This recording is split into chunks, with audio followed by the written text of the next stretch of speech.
2024년 사순절 묵상 3월 19일 화요일 사순절 묵상입니다. 증언자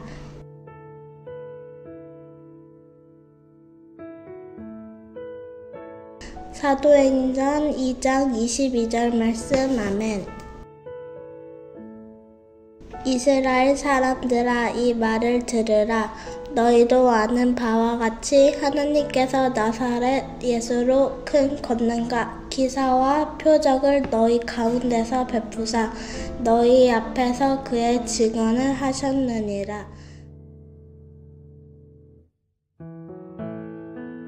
성령이 임하자 제자들은 각 나라 말로 방언하기 시작했습니다.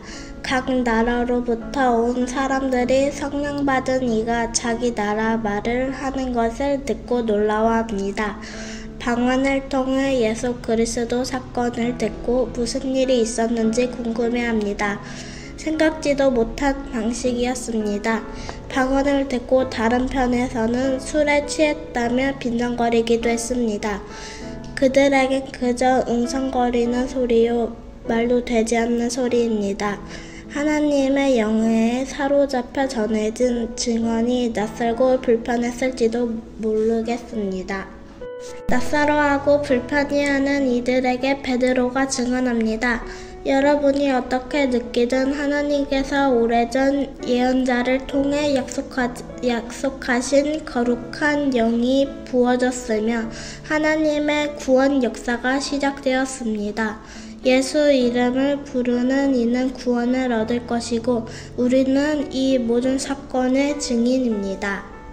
이제껏 베드로는 그가 예수님을 따르며 겪었던 모든 것들이 자신의 결단과 선택이라고 여겼었습니다. 성령이 임하자 분명해졌습니다. 모든 것이 하나님 뜻과 설립 안에서 이루어진 일이며 하나님께서 준비하신 계획임을 깨닫게 됐습니다. 무엇보다 예수님이 어떤 분인지 선명하게 다가왔습니다. 그때는 무슨 뜻인지 몰라 갸우뚱했던 말씀이 생생하게 다가왔습니다. 제자들 모두 외면하고 도망쳤음에도 홀로 걸으셨던 예수님의 십자가의 길은 하나님의 뜻을 온전히 성취하고자 순종한 거림을 알게 됐습니다. 무엇보다도 이것이 오래전에 약속된 구원의 성취이며 하나님께서 예수 그리스도를 통해 이루신 구세의 설리임을 명징해졌습니다. 이 모든 여정을 동행하며 지켜보고 때로 부인하고 도망쳤던 자신에게 성령이 부어진 이유도 알게 됐습니다. 그가 모든 일의 증인이요 증언자로부터 세워진 것입니다. 증언자는 자기 생각이나 의견을 말할 수 없습니다. 눈으로 본 것을 입으로 말하는 통로일 뿐입니다. 자신으로 인해 증언될 말씀이 비틀어거나 어긋나게 해서도 안 됩니다.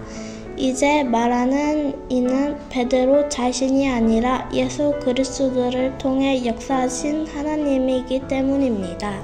오롯이 영에 사로잡혀 살아가야 합니다. 자신을 통해 역사하는 분 앞에서 순종할 뿐입니다. 증언은 어디로 기울거나 편중될 수 없습니다. 주님을 부인했던 자신도 변호하지 않고 예루살렘 지도자라 해서 적당히 윤색해서 말할 수 없습니다. 베드로가 11 사도와 함께 서서 이스라엘 사람들을 향해 여러분이 악인의 손을 빌려 그리스도를 십자가에 못 박았다고 증언하므로 저들의 가감 없이 일깨웁니다. 그들을 심판하려 하는 것이 아닙니다.